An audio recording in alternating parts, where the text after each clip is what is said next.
আলাইকুম রাহমাতুল্লাহি ওয়া বারাকাতুহু। কি অবস্থা গাইস? আশা করি সবাই অনেক অনেক ভালো আছেন। সো এটা হচ্ছে আমার 100k ফান্ডেড চ্যালেঞ্জের ডে 4। সো এখানে আমি যে ট্রেডটা হোল্ড করে রাখছিলাম আপনার উইকেন্ড হোল্ডিং এ পড়ে গেছিল যে ইউএস মার্কেট বন্ধ হওয়ার কারণে আমি ওটা জানতাম না 11টার দিকে আমার ট্রেড বন্ধ হয়ে গেছে। ওই ট্রেডটা আলহামদুলিল্লাহ সুন্দরভাবে ওটা প্রফিট আমাকে দিয়ে দিছে। ফার্স্ট অফ অল এখান থেকে আমার মার্কেটটা বন্ধ হয়েছে, পরে একটু উপরে গেছে, তারপর মার্কেট আমাকে দেওয়ার পরে বুম। বাট এখানে আমি আরেকটা ট্রেড নিতে পারতাম। আমার এখান থেকে পিপস অলরেডি মুভ দিছে আপনার কত 80 মানে 800 পিপস তো মুভ ক্যাপচার করতে পারিনি। But I try my best. এখন দেখা যাক আজকে এই ট্রেড পাই নাকি নাই।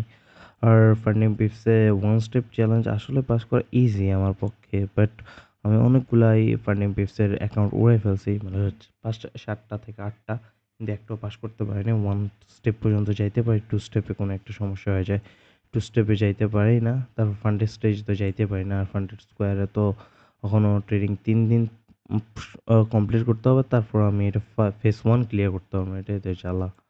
আর অ্যাটমস ফান্ডেডে আমার $76 ড্রডাউন আছে, এখন এটা কবে রিকভার করি জানি না। বাট আজকে মার্কেট অনেক ভালো, তো দেখা যাক এখানে আপ ডাইরেকশনে ট্রেড নেওয়া যায়। এখন যদি পাই তাহলে অবশ্যই ট্রেডটা নেব ইনশাল্লাহ। গাইজ আমার পাশে থাকবেন ইনশাল্লাহ। আরও কিছু এরকম কিছু জানতে চাইলে অবশ্যই আমাকে ফলো করে রাখবেন। Good bye, good to see you.